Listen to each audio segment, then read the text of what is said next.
Rinaldo Clementi arriva alla Casa del Musical come maestro di dizione.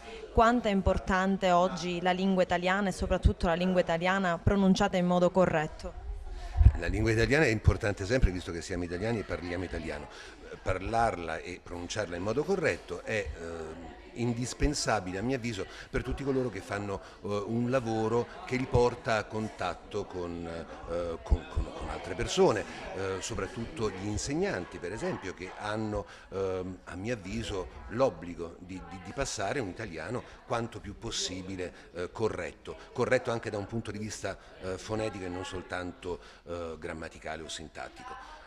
Però va da sé che la lingua più bella da parlare quando non si sta lavorando, quando non si è impupati, beh insomma è la lingua locale, è la lingua del cuore, è la lingua dell'anima, è la lingua materna, va, insomma io sono un grande fautore delle lingue locali, mi piacciono perché sono loro che arricchiscono l'italiano, non viceversa.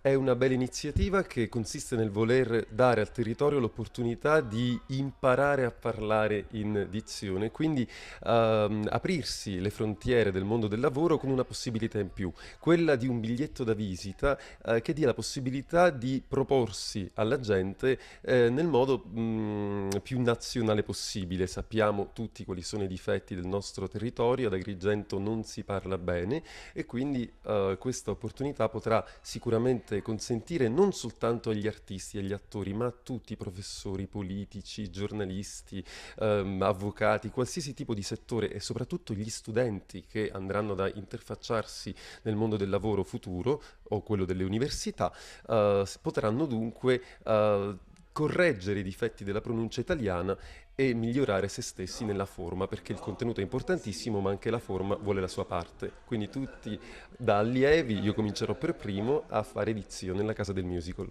Allora, facciamo una cosa. In media res. Cominciamo subito con una... Se dico Leopardi